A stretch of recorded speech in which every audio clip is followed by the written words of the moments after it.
C'est Jérôme, guitare-chant, depuis 2017. Ok. Avant, je faisais juste de la guitare. Ah oui, c'est vrai, oui. C'est ça. Donc là, depuis 2017, depuis le départ de Polo, je fais le chant lead et la guitare.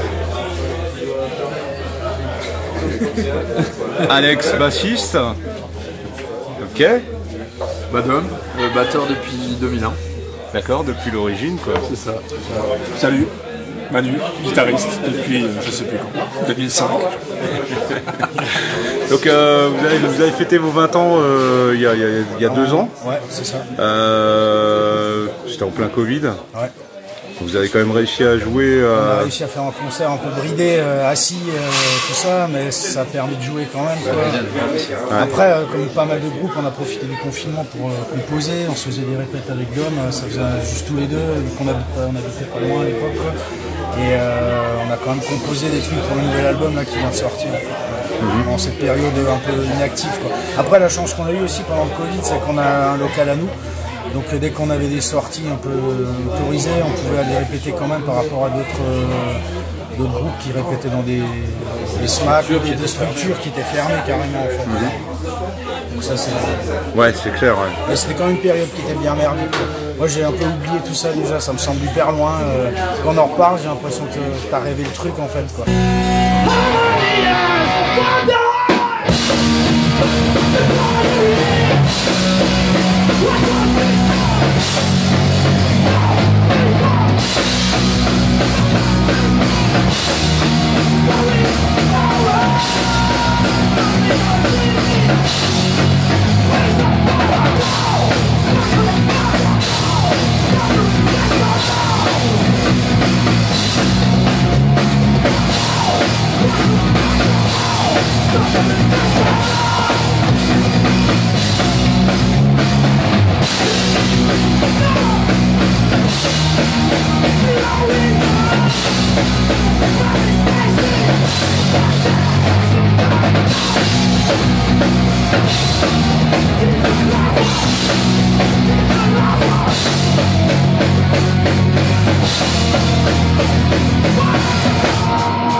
Sur les réseaux, vous avez, enfin je veux dire, pour les 20 ans, vous aviez annoncé quand même une vidéo, des choses comme ça. Ouais, au final, ça s'est pas fait. On n'est pas super fort en promo en fait, en vidéo et en truc, tu vois, c'est les réseaux un peu, tu vois, mais on n'est pas des adultes. On n'est pas au top, quoi. On n'est pas au top là-dessus par rapport à pas mal de groupes en fait. Mais bon, on fait comme ça va, quoi, ça marche pas trop mal, donc ça va, quoi. Mais ouais, c'est... Rien que la sortie du disque là, c'était un peu anarchique aussi, on a sorti le disque, on les a eu 4 mois après, on a commencé à faire des dates déjà, on n'a jamais eu une sortie de disque qui était aussi décalée en fait, quoi, dans tout le process en fait du truc, quoi, c'est clair. Ouais. Mais bon, après voilà, l'essentiel c'est que ça sorte, on arrive quand même à ce qu'on veut faire, quoi, donc c'est cool. Donc sur le dernier album, donc c'est une nouvelle formation avec Alex à la basse. Ouais. Comme Alex est arrivé en 2017 en fait, après le départ de Polo. D'accord, ouais. J'ai repris le chant. Et ouais. Puis, ça se passe bien. Et donc ce nouvel album, déjà vous l'avez sorti qu'en vinyle. Ouais. C'est la première fois qu'on sort un disque en vinyle. C'était plus compliqué financièrement, mais on l'a quand même fait parce que tout le monde nous disait, les labels Canal Hystérique, Trauma Social, Champ Max, ils disaient ouais, ça serait quand même mieux de le sortir en LP plutôt qu'en CD, quoi. Et vu qu'on n'avait jamais sorti d'album en LP, c'était l'occasion. En plus, on avait une super belle pochette là, faite par une copine, quoi. Donc on s'est dit ouais, bon, tant qu'à faire. Mais ça met encore plus de temps avec les délais de pressage, et encore on a eu de la chance, quoi. Ça, c'est un peu, on devait les avoir normalement que vers l'été, on les a eu mi-mai, un truc comme ça, ouais, c'était ça le début mai. Voilà, quoi. Après, moi je suis content du résultat, quoi. L'objet il est beau, c'est cool.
Par rapport au titre Screams of Anger, c'est un titre que...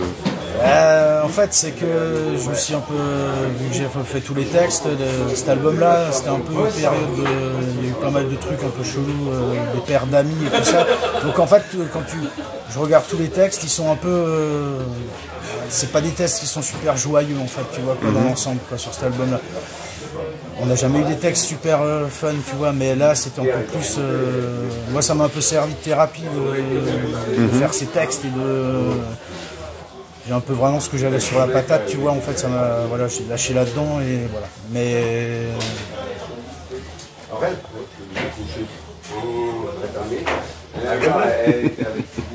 c'est pas joyeux, c'est pas joyeux. Ouais, c'est pas joyeux. Après, j'ai jamais fait des textes super joyeux, mais là c'est un peu plus. Ouais, voilà.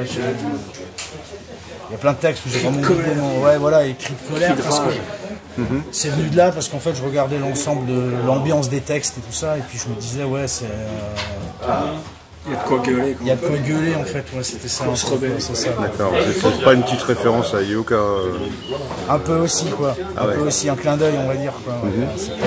C'est clair. Donc il y a plus de sujets tristes à traiter que de sujets gays. Moi j'arrive, c'est ça, et moi j'arrive plus facilement à écrire sur des trucs qui me bouffent que des trucs. J'ai jamais réussi vraiment à faire des textes hyper fun peut-être par la suite quoi, mais c'est toujours des trucs d'actu, c'est toujours des trucs personnels ou des relations avec des gens ou des... Ouais, c'est ça en fait, le contact avec les gens, les relations avec les gens au quotidien, les situations de vie en fait, tu vois, quoi, voilà, des trucs comme ça. Quoi. Là, on a commencé à recomposer aussi, j'ai un nouveau texte, ça parle des influenceurs en fait, parce que ça m'exaspère, tu vois. L'influenceur positif, négatif. Qui fourquent des trucs au biais de grandes marques qui profitent de ça pour... ça me fait chier, quoi. Voilà, il y a un morceau à faire, voilà, c'est...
Vous pouvez nous parler de l'enregistrement de cet album, vous l'avez enregistré différemment celui-là?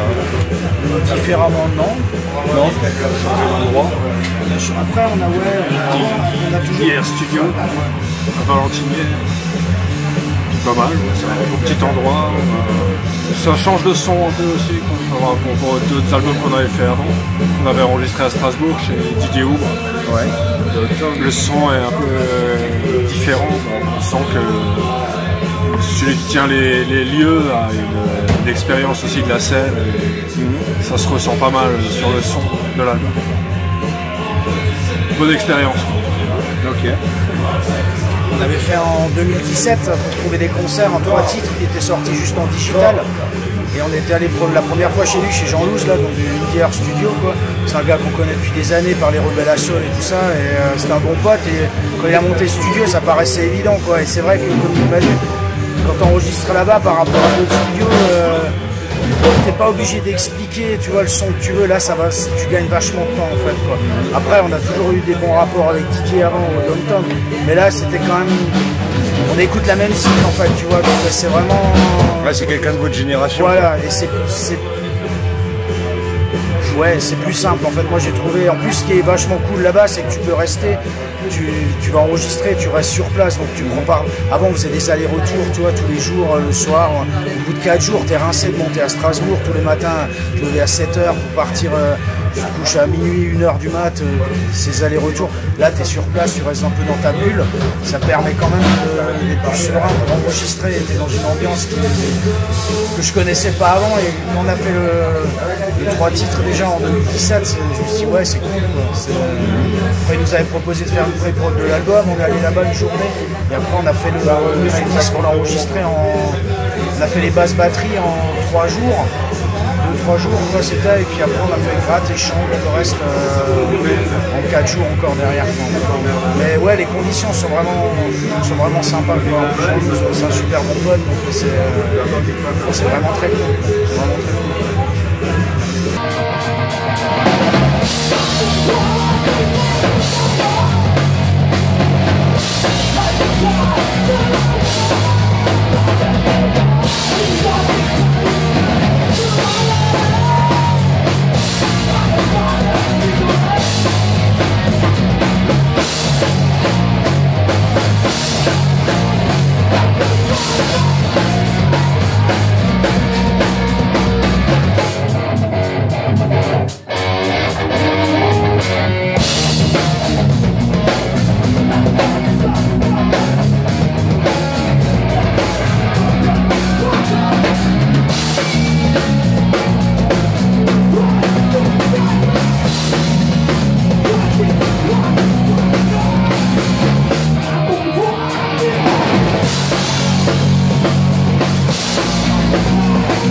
prochaine question, c'est ça.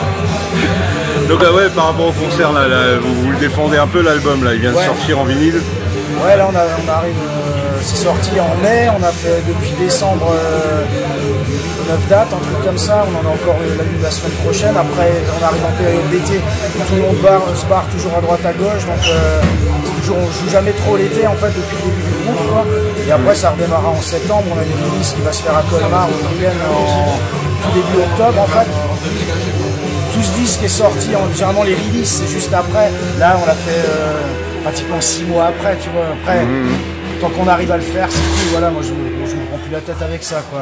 Bah ouais. C'est déjà assez compliqué de trouver des dates, il y a plein de groupes, il y a plein de trucs, donc voilà. Mais ouais, on essaie de, voilà, en novembre, on devrait aller faire des dates en Belgique aussi, quoi.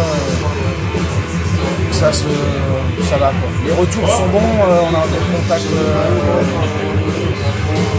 Ça va, je trouve que la formation là actuellement et ce qu'on fait actuellement, j'ai plus de retours positifs autour des concerts que avant.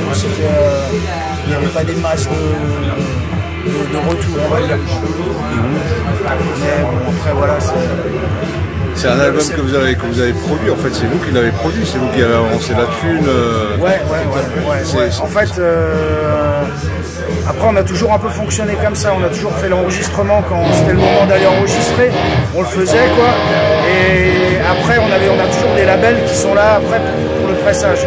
Mais les enregistrements on les a toujours financés, soit avec la thune du groupe qu'on a récolté au fur et à mesure des concerts, soit en avançant un peu, moins, plus, tu vois, voilà, on a toujours un peu fonctionné comme ça, quoi.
On va revenir sur votre nom, Escape, ça vient quand même des Burning Heads. Ouais, c'est clair, on est fan des Burning Heads. Quand on s'est créé, l'album venait de sortir. Et on avait pris une méga claque en écoutant cet album. Donc on cherchait un nom. Et qu'est-ce que c'est compliqué de trouver un nom de groupe. On s'est dit qu'est-ce qui nous a le plus marqué à l'instant T. Et c'était cet album, Escape. Et donc on a décidé de s'appeler Escape. Il y avait ce côté un peu aussi échappatoire de la SIC, tu vois. T'as ton boulot, t'as ton quotidien, et t'as toujours cette bulle d'air qui vient, qui te fait du bien en fait, quoi, d'aller rencontrer des gens, de bouger sur la route, tout ce qui aussi gravite autour de. Parce que pour moi, il y a le côté concert, c'est cool, t'es sur scène, mais ce qui n'a pas de prix, c'est ce côté rencontre en fait de gens que tu n'aurais pas rencontré si tu n'étais pas là, ou voilà, si tu en rencontres quand tu vas en concert, mais là tu vas un peu plus loin, ça n'a pas de prix ce côté-là, quoi. C'est vraiment c'est un échappatoire, ouais, qui est vraiment très cool.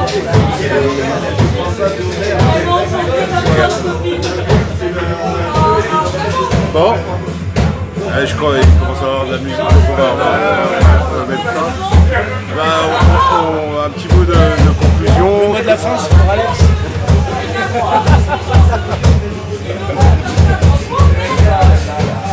Tom?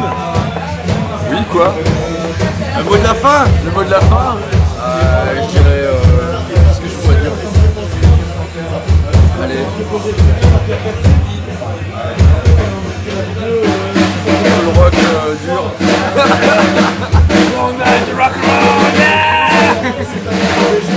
Oh, merci les gars. Merci à toi pour l'interview, c'est cool.